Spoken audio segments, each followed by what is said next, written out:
Going up against Doublelift is going to be very, very tough. CoreJJ as well, the MVP. I do think Lost performed well individually yesterday, but the game was not about him. It was about the solo laners. And, you know, Yusui was getting focused very heavily in this game yesterday, and he's had to go up against Froggen yesterday, and then Jensen, Bjergsen, Niski as his first 4 mid laners. That is a brutal schedule for this guy. And we also need to look at Rushed, who promised a lot of aggression to come out. Did not deliver on it. He was playing the Rek'Sai, was playing a very passive early game, and when Rushed is at his best, it's when he's being proactive on the map. You can't allow Xmithie to kind of be in his comfort zone and sitting back. Well, we've only seen one game out of every team so far, so it's not like anything's set in stone just yet. Echo Fox was a team that we got to see bounce back pretty incredibly towards the end of last split, and I know that they've always got some tricks up their sleeve. Remember, this is one of the 3 teams in spring that did manage to take a regular season game off of Team Liquid. It was Echo Fox once, FlyQuest once, TSM twice. So we know this squad can do it. We'll see if they can replicate that here again today, as bans will be Flex Pick targeted by the side of Echo Fox, Ryze, Irelia, Aatrox all banned away. Liquid gets rid of Jace and Taric and the Yuumi. And I'm going to be really excited to just kind of track the growth, really, of Yusui and Lost, right? They have some very tough opponents in these early weeks, and being able to see if you can kind of find that game over game, week over week growth from these new players to this stage is going to be very important for the Echo Fox squad. Well, as we saw those first couple of, flex solo picks get banned away, the next ones are going to be locked in. It's Echo Fox going for the Sylas here very early over on the side of Team Liquid. They'll lock in the Akali for themselves, as well as grabbing the Xayah there in the bottom lane for Doublelift. And we've seen Xayah paired up with Nautilus yesterday. Obviously, Rakan still on the table here. You can take that away, but generally, I don't think it's recommended. Xayah functions better independently of the Rakan than I think Rakan does of the Xayah. So, they are just going to go, it looks like, for the Kaisa Galio, a lane that we saw a ton of throughout all of MSI, has gained a lot of popularity, really scales well into the later stages of the game, and you already have one diver in the Sylas who wants to be going forward, who wants to be getting involved in these fights, and certainly Galio will be there to follow things up. And Kaisa is pretty good at following up herself because this is a champion. Remember, as long as the plasma is applied, she's able to have the killer instinct, make the dash in there, but Xayah will be complemented with Rakan for Team Liquid. Yeah, and there's multiple forms of CC already, not only the Justice Punch, but the Taunt, the Chains as well. Every time one of your teammates is applying one of those CCs, you get an additional stack of Plasma, which is ramping up your damage that much faster, getting you to that passive proc. But they will be going up against Doublelift and CoreJJ, playing a strong laning duo here with that Xayah Rakan. And it will be interesting to see if TL are kind of willing to flex this Akali around.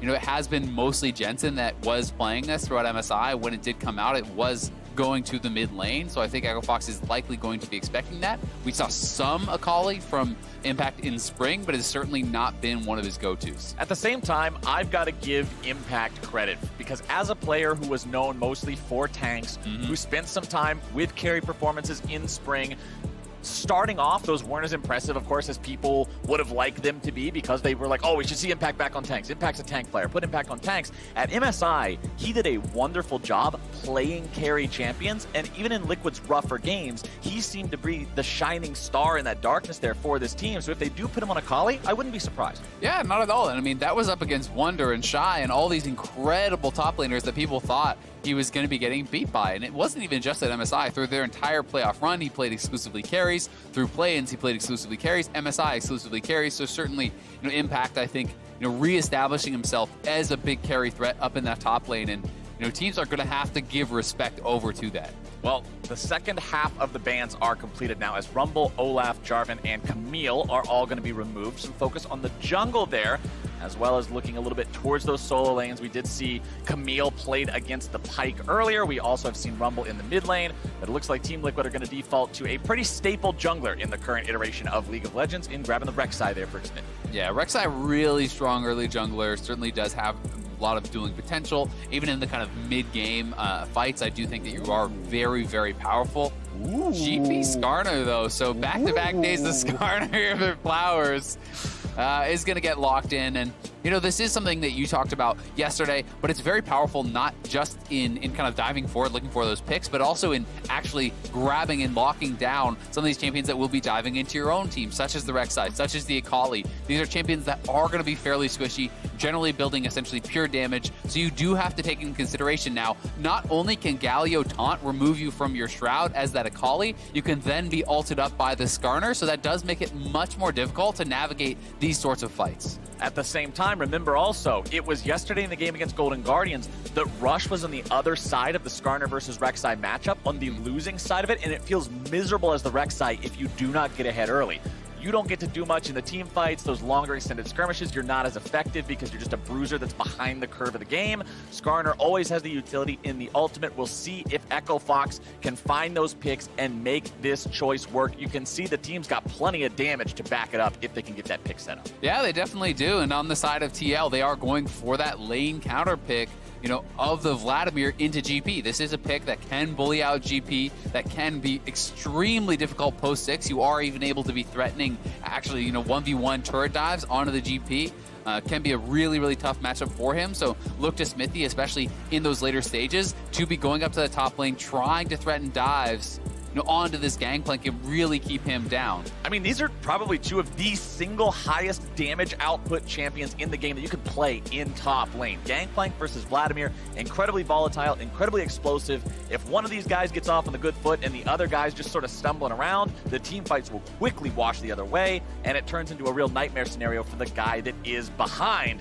And for Echo Fox, they have taken down Team Liquid in the past. I already mentioned that from Spring, but I would be lying if I did not say it was an uphill battle against the reigning champs. Yeah, definitely the case. And one of the things I really have my eyes on here, though, you know, is going to be Xmithie. Can he be effective in those early minutes of the game? Because I don't think that there's a lot of easy lanes to really gank. There's not a tremendous amount of gank assist. Yes, Vladimir can try to set up for dives, and you can utilize, especially post 6, Pool, as well as Rek'Sai all to reset turret aggro. But, you know, in the early levels, there's no hard CC in either of your solo lanes. So it does become very difficult to actually lock down these guys unless they're really over-pushed in their lanes. Right. You know, Galio also can be a pretty tough champion to actually kind of take down and lock down. So we'll see what he wants to do, if it's going to be more about kind of tracking the Skarner and counter jungling and waiting for, you know, some more levels to kind of be under their belt.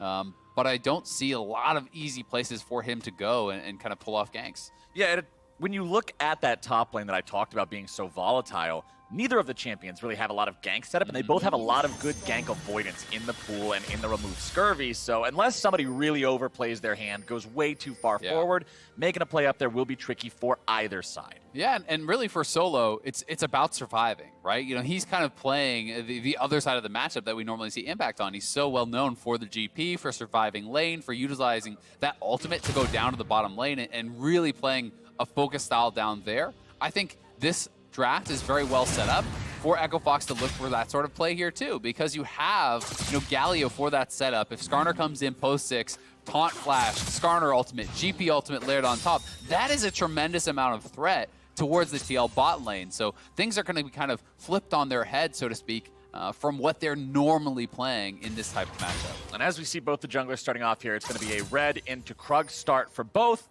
The crab changes on the patch post MSI means that the junglers do want to get that jungle EXP going as quickly as possible, because they want to make sure that that camp that gives so much more EXP than most of the other ones is respawning, is constantly going to be on cooldown, so they can keep farming that one up and stay even with the curve of the game as Rush heads into his own top side of the jungle.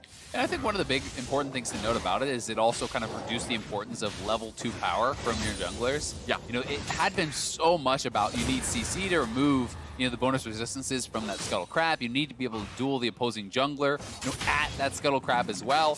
Now it spawns so much later, so you can essentially just power farm through on a champion like Skarner and avoid those early fights. And you can see a bit of a difference in the jungle pathing here. Rush not going for his chicken camp like Xmithie did. Rush chose to start with the Hunter's Machete instead of the Talisman. If you don't start the Talisman, the chicken actually hurts Skarner really badly because it's difficult to maintain enough health for those angry little chickens to not rip you apart. So Xmithie will move into the enemy jungle here. He'll see that chicken camp up, and there should be a little bit of extra money in his pocket. Yeah, going to be able to grab this away. Once you finish this, the bottom scuttle should be spawning, so pretty well timed out route. You know, was even potentially looking for a gank on mid lane, but Yusui was playing to the top side of the map, playing to where his jungler was, so that wasn't really available. And now Xmithie going to look to put on a little bit of pressure. Yusui doing a good job ducking out to the side there. Because Rush controls the Spire, that means they could make sure the 2v2 happens in the Skarner Spire, so it would have gone their way most likely. Rush picks up that top side Scuttle Crab, gets himself level 4.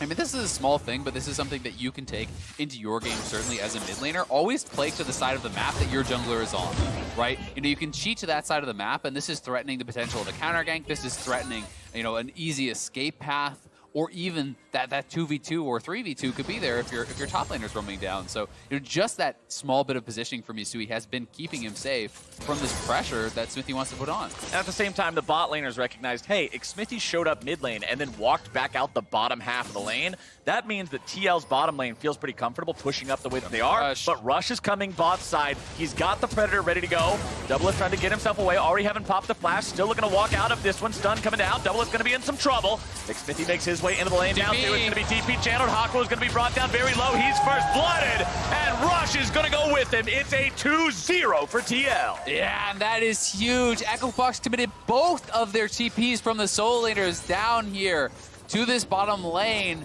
and they get nothing from it. Jensen still holding on to the TP. He didn't even have to join. So Yusui is going to be barely behind off of this. The kill going to Vladimir, also very, very big. Not only is Xmithie put ahead of his opposing jungler, Vladimir gets an early advantage. So this is just really well done from the TL squad. You can see Doublelift playing as far away from Skarner as possible. Early flashes to avoid any potential taunt flash from Hakuho, which you can see is then missed because of that added distance.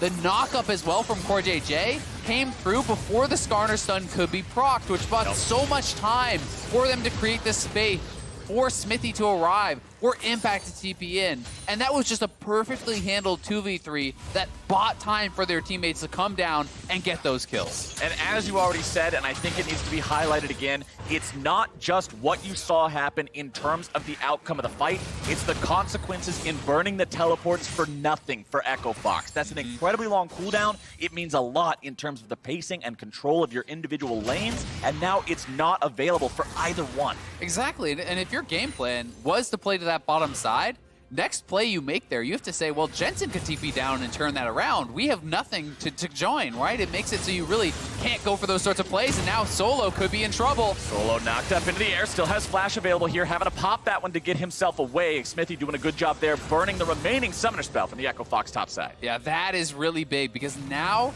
you have Vladimir approaching level 6. Once you hit that level 6 mark, there is the potential for a dive on a GP, and especially if Xmithie is around. So Solo is going to have to play it very, very carefully from this point forward, and that is why you see Rush making his way up to the top side of the map, trying to be ready to defend his Gangplank, because when the wave is getting stacked, you cannot afford to have the GP die. No, absolutely not, especially not in a matchup like this where neither one of these guys will bring much to the table if they are knocked super behind the pace of their opponent. Solo will continue farming up here in this top side. Level 6 not quite available there on the GP. Remember, that's going to be a big one across Summoner's Rift once it comes online. Both junglers are heading towards Rush's red buff as it spawns for the second time here. Yusui and Jensen into 1v1. Yusui getting the better of him here for now as Xmithie shows up, tunneling back into mid lane, looking to grab the knock-up, not going to get it there. Yusui gets himself away, first part to perfect execution, keeping him safe, not too worried. Yeah, nicely played by Yusui to escape there, just utilizing that ultimate. But again, a good bit of pressure coming through from Xmithie. He has been so efficient with his jungle pathing, moving from camp to lane non-stop. You know, burning the flash top, coming mid, forcing out the Akali ultimate from Yusui there means that now you cannot actually look for any sort of potential 1v1 against Jensen, because Jensen still has his Akali ultimate available, and Sylas has nothing. So there's no way you win that 1v1 now, and these small moves from Xmithie really are giving a lot of freedom to his laners to really try to play aggressively and look to dominate. Now, Rush currently has Predator off of cooldown. He also has level 6. He's got the Skarner ultimate available. This is where you should be looking for hunting down those kills. You can see him trying to wait just beyond vision here of Jensen in the mid lane. Jensen goes in with a perfect execution. Rush shows up.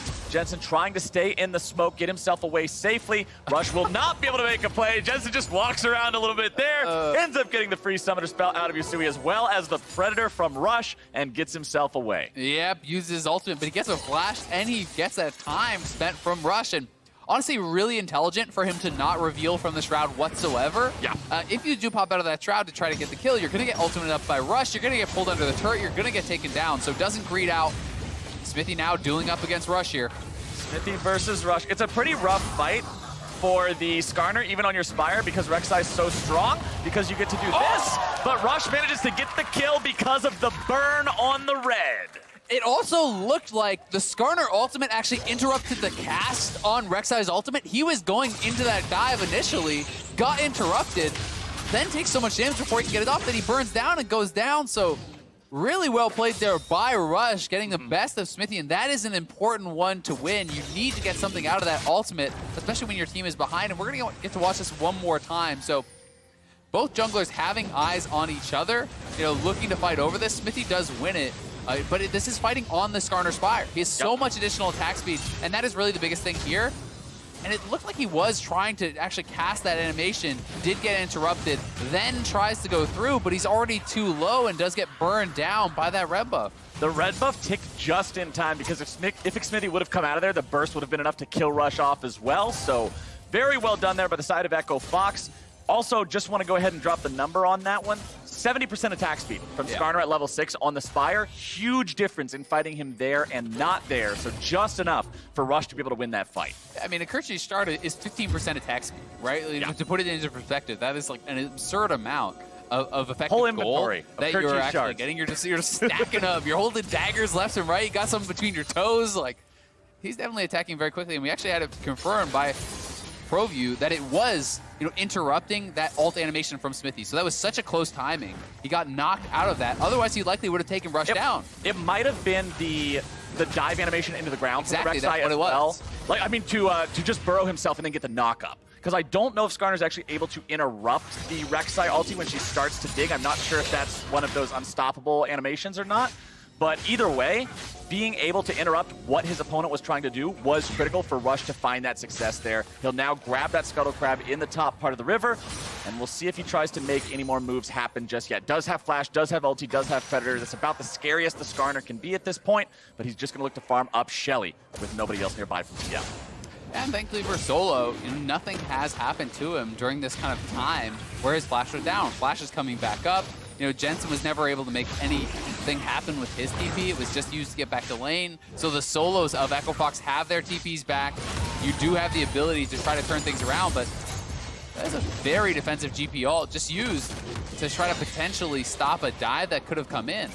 Speaking of dives, though, Mr. Azael, we've got Jensen coming down here. He looks like he's got his scuba gear on. He's ready to go.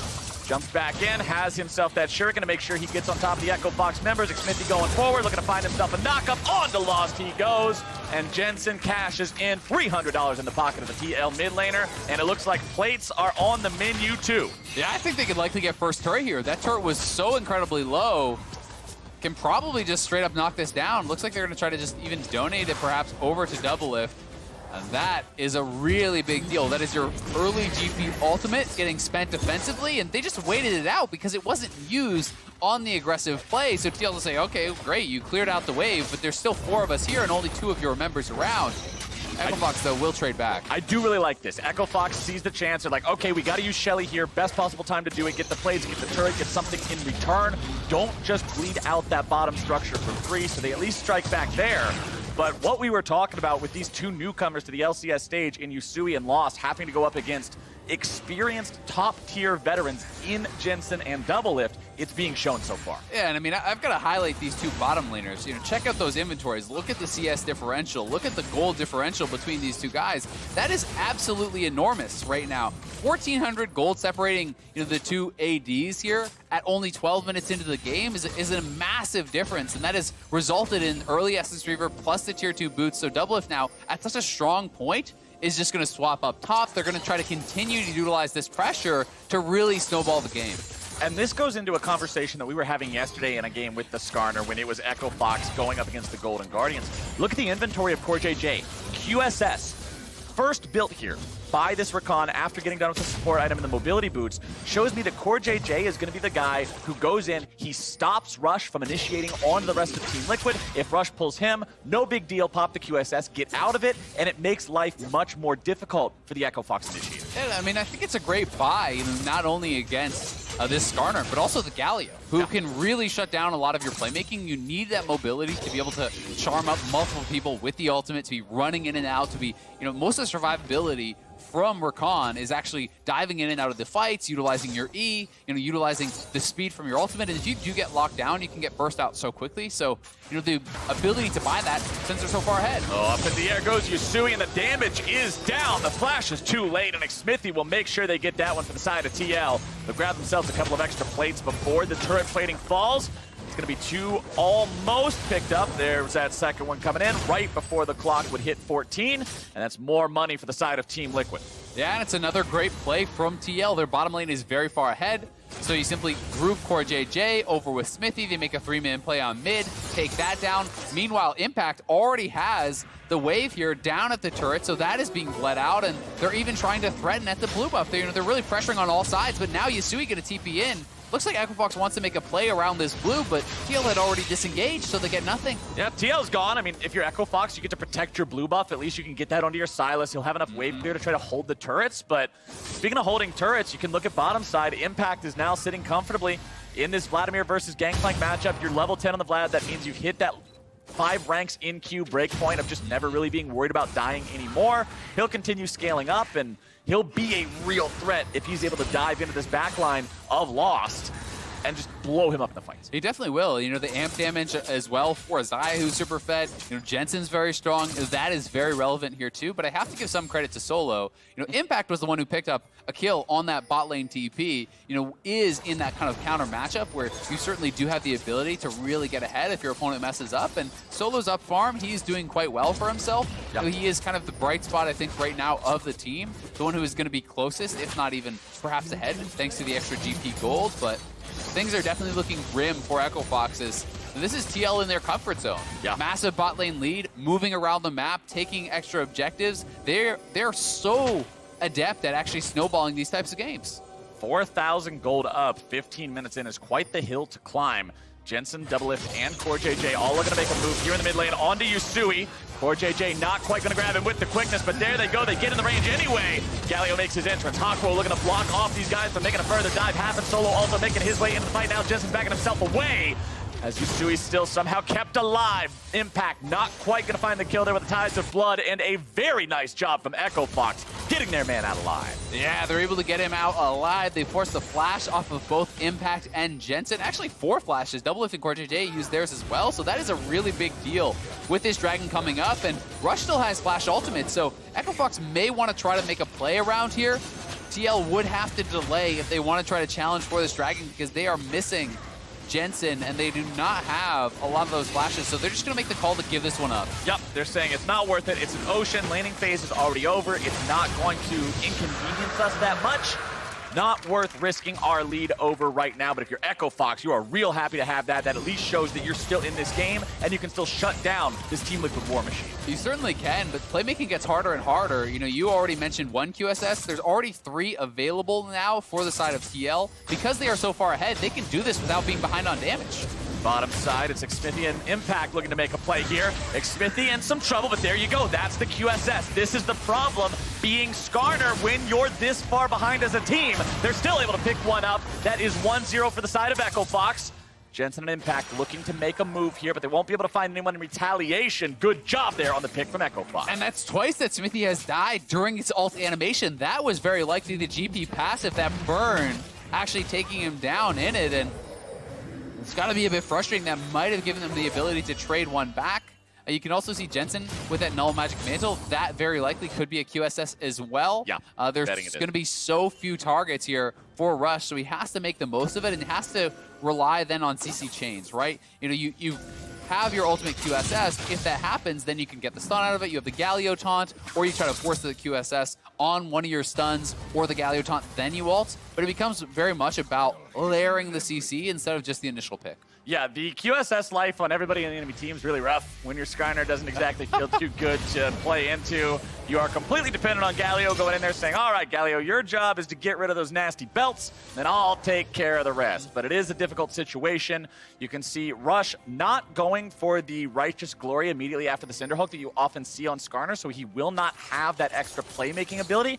Instead, going for that Aegis of the Legion to give himself a little bit of extra defensive capability on top of the health he's already piling on. doesn't want to blow up as soon as he runs into the fight. Yeah, and I mean, you're going to be more playing that utility role at this point of the game, right? And one of the really big benefits, I would say, is, as they're probably going to have to call this one off, is the fact that Solo and Lost are going to be purely, or vast majority of physical damage. The QSS, the magic resist there, is not going to be really helping against either of those guys. Yeah. You have kind of forced out some less than ideal itemization from some of these TL members, so now you have to rely on Lost and Solo to kind of make good on what you have forced out from the other team. And this is also a little bit of what we talked about yesterday with Skarner enjoying playing against Assassins. You sit on top of your own backline instead of diving into theirs.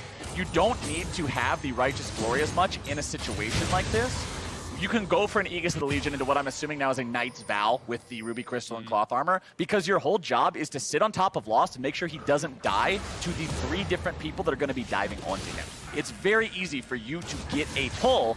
Now, how valuable that'll be against multiple QSSs, that remains to be seen. Yeah. But the itemization, I do understand this time around. Yep, 4 QSSs now complete. Jensen does buy his up, and and I think that's a very effective strategy when you have a strong carry. The problem here is just Lost is so far behind Doublelift.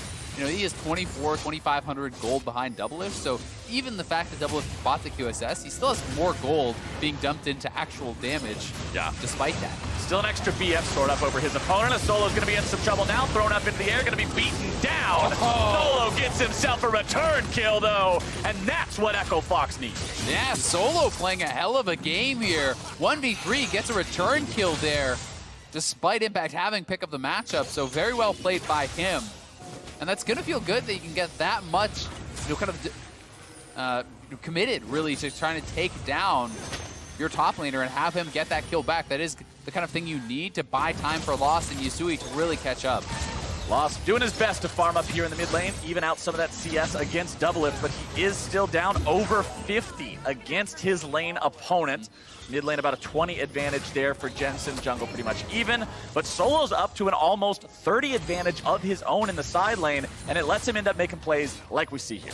Yeah, Solo at a really strong point in the game. He has that Hex Drinker plus that Triforce, so giving him the ability to really live through a lot of this. Impact diving very deep in onto his opponent, and looks like he just doesn't get the pull off here. Yeah, just gonna actually get smacked down, tanking up that ultimate damage from the GP, really kind of underestimating it, and you can see. Like, what are you doing, bro? Come on, man, come on. You're not gonna give me any more respect than that. Solo definitely earning some of that respect here in the bottom lane today. Echo Fox has closed that gold gap down to 3K. Yeah, and Solo's building more for the 1v1 now. Hex Drinker as well as the Executioners, that's gonna make it even more difficult for the Vladimir, so Impact might be in a little bit of trouble in this 1v1. We'll see how that's going to continue to play out, but the more pressure Solo can draw, the better it's going to look for Echo Fox. But TL have the run of the map, so certainly they have to be careful about these collapses coming in on their Gangplank. Team Liquid pretty confident in just moving over now and taking out this Drake on their own. Xmithie will walk up, make sure that they've got the smite nearby so nobody cheekily steals it away. CoreJJ will help end up throwing a little bit more damage onto that one. But remember, we're 22 minutes into the game now. Baron is an option. It will become more and more so as we march forward. Team Liquid does have a very high damage composition, so that could be a reality here very soon, as the reality of his imminent death could quickly be dawning on Impact as he has to get the hell out of town. Yeah, I mean, he's starting to get smacked around pretty hard in this 1v1, and you can see Rush was down to that bottom side of the map. But TL, you don't have to play around Impact at this point. As long as he can survive in the 1v1, your 4v4 is massively stronger than that of your opponent. So they are going to look to create pressure on the other side of the map. You can see all the vision they are really setting up in this Baron quadrant. This whole area is really all TLs, so they are going to have such a tough time from the side of Echo Fox really pushing forward into that. There's 4 pink wards in the area. They have really no vision whatsoever in that quadrant of the map. It's going to be very, very difficult. Jensen will just continue shoving these waves in, spamming the minions on cooldown. Yusui going in there, has the perfect execution stolen. Looking to try to find his mark blindly through the smoke. Won't quite be able to get what he's looking for with the chains there. As Team Liquid continues to control this Baron pit, make it so Echo Fox is always scratching their heads, wondering exactly what those members might be up to. They'll move forward a little bit here, try to reclaim some of this territory in the jungle, but every fight is still so scary. Yeah, it really is. There's a lot of good hard engage through this Rakan. So certainly if you do overstay your welcome or step a little bit too far forward, you can be in trouble. Solo looking to kind of catch out Impact here. Solo missing the barrels to start off the fight. Means Impact's got a decent chance to make something happen here. Wants to get the empowered transfusion, but it's not quite going to be enough. The Hex Drinker doing a lot of work there for Solo. Hakuho shows up just to make sure things don't go south, and both top laners walk out. Yeah, but that's really the advantage over to Impact. GP dropping your ultimate in that side lane, certainly takes away even more threat from that 4v4 that EchoFox have. Plus, you got the Galio ultimate out and survived, so Impact going to be feeling really good about how that one went, but a lot of it was based off that missed barrel from Solo. Had that connected, the fight could have looked a lot different. Oh, absolutely. EchoFox will now continue trying to just grasp at whatever little bit of their topside jungle they can. Team Liquid will continue doing the opposite of that objective and making sure they clear out every little bit of EchoFox warding they can get their hands on. As you can see, Rush has himself the Zeke's Convergence, going for the full support item loadout. Also having those Knight's Vow pieces in the inventory, working towards getting that item completed as well to continue to protect their AD carry. That Xayah is finally on 2 items, so there is some punching power in that for the team fights now. Unfortunately, Doublelift is 2.5 items plus the QSS, making him very scary yet still. So top lane tier 2 will fall. Team Liquid's 4th turret and the first one of that second ring. And this game really, to me, is becoming kind of the tale of 2 carries. It's who can kind of carry harder. Is it going to be Solo or is it going to be Doublelift? And a fight may be breaking out here. CoreJJ using his initiation there, but not able to find the mark onto anyone with the knockup. Rush is now rooted, having to flash away, in some trouble. Can't immediately counter-initiate because of the QSS status of the entirety of Team Liquid. EchoFox now tries to get themselves away. Doublelift is on the attack and not afraid of anything. Jensen goes forward looking to start this fight off. Rush now going to be the one who's jumped on Doublelift, getting himself away, finding those feathers back. But he is shut down by Yusui. Impact's looking to pick somebody up off to the side. They're able to take down Rush. But now Impact's likely going to fall here now as well. And EchoFox has found themselves a fight. Yeah, TL in a little bit of trouble here. That fight going, looks like 3 for 2 in the favor of EchoFox. Doublelift trying to start it off himself a little bit going forward, and does just get kind of dogpiled on and knocked down. And with Doublelift off the table, he is where so much of the gold from TL is. Just like that, I mean, the game is really kind of getting closer here.